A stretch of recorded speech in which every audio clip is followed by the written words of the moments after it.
You've been told that 20 minutes of HIIT is all you need. You've been sweating, suffering, and pushing through, but what if you're not getting the fat loss or the metabolic boost you were promised? What if you're doing it all wrong? Welcome to Levitas. HIIT, or high-intensity interval training, is one of the most effective tools in our fitness toolbox, but it's also one of the most misused.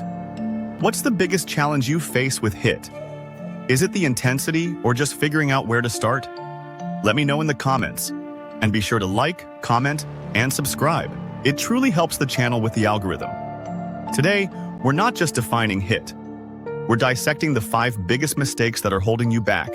And then we're going to build the perfect, proper HIIT workout from the ground up. First things first. Let's be clear on what HIIT actually is. It is not just a fast-paced workout class where you move from station to station. Real HIIT is a training method that involves short, maximal bursts of effort, pushing you into an anaerobic state, meaning you're working so hard you can't get enough oxygen, followed by periods of intentional rest or low-intensity recovery. The benefits are scientifically proven and, frankly, incredible for how little time it takes. We've all heard it's great for fat loss, but the science is even cooler. A major systematic review and meta-analysis published in 2022 looked at a huge range of studies. It confirmed that HIIT is just as effective, and in many cases more effective, than traditional 45-minute moderate cardio sessions for improving our cardiorespiratory fitness, that's your VO2 max, and for reducing body fat. It does this by creating a massive metabolic disturbance, forcing your body to adapt. This also triggers something called EPOC, or the afterburn effect, where your body continues to burn extra calories for hours after the workout is over.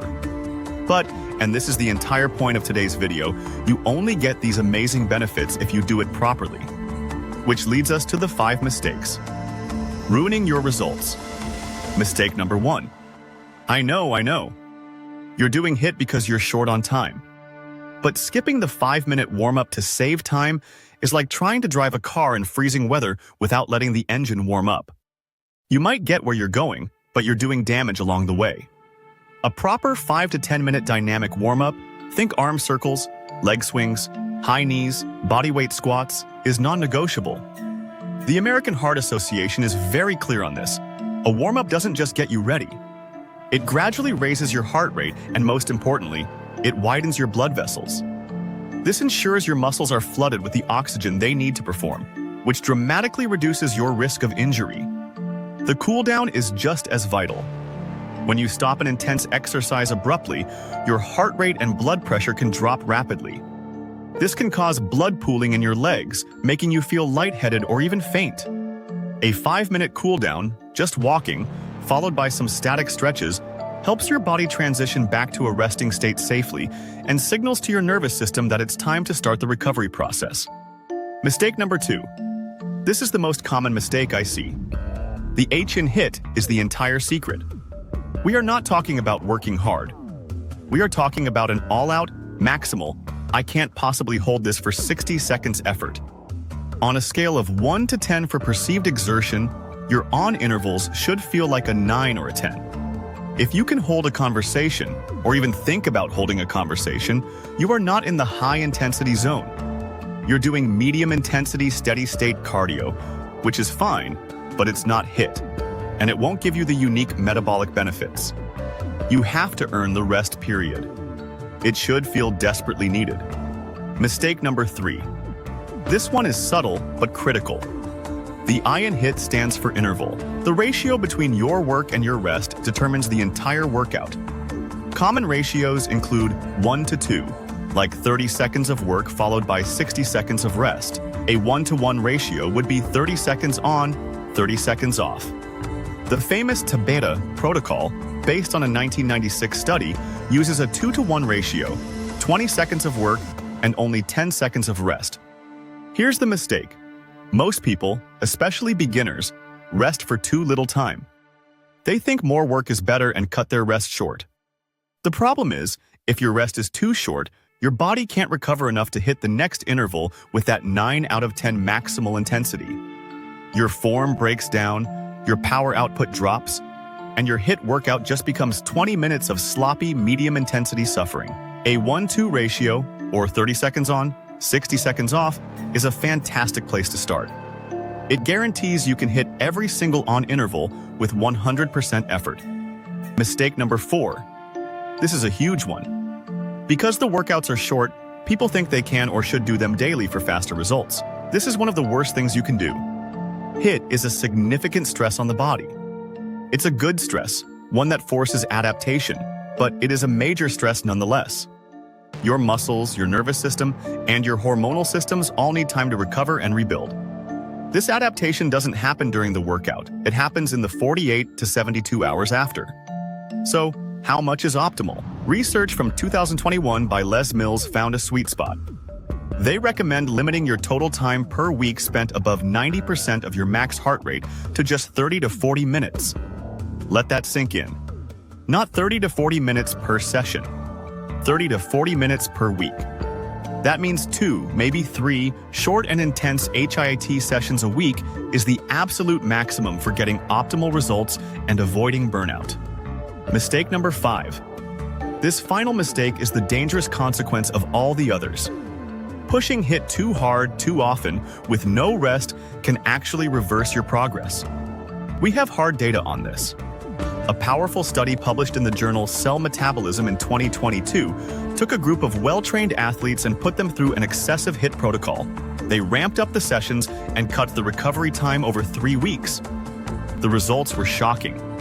By the end of the study, the athletes showed decreased mitochondrial function. Their cellular engines were getting worse, and they developed poorer glucose tolerance.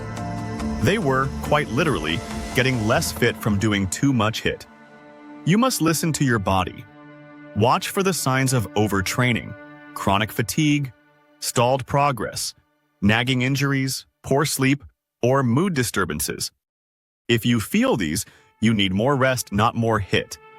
How to build the proper HIIT workout. Okay, so we know what not to do. Let's put it all together and build the perfect 20-minute, science-backed HIIT session. It has 3 parts. Part 1, the dynamic warm-up. This is 5 minutes. Do 30 seconds of each jumping jacks, then high knees, then bodyweight squats, then arm circles. Repeat that twice. You should feel warmer, be breathing a little faster, and feel ready. Part 2, the work. This is 10 to 12 minutes. You're going to pick one exercise. Don't overcomplicate it. This should be a full body movement you can do with power.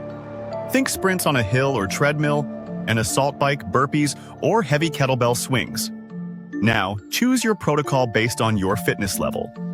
The beginner protocol, 30 seconds all out, 9 out of 10 effort.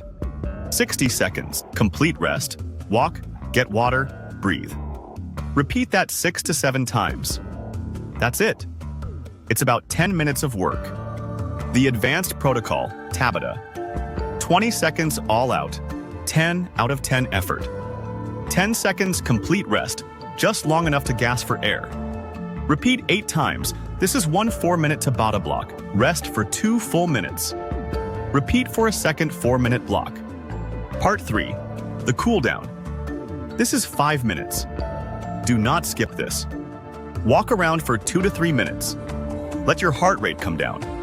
Then do 30-second static stretches for your hamstrings, quads, and chest.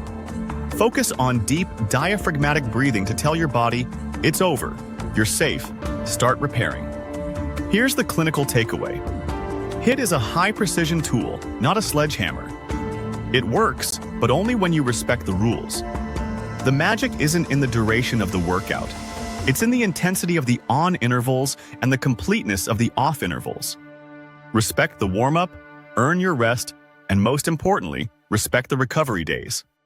2 or 3 short, brutal sessions a week will give you infinitely more health and body composition benefits than 5 or 6 mediocre, sloppy ones.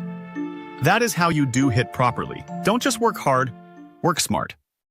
Watch this video suggestion. It was especially picked for you. Also share, comment, give it a thumbs up, subscribe, and hit the bell icon. It helps a ton with the algorithm. Remain tuned for future videos to empower your health and fitness journey. So, stay healthy, stay happy, and keep going.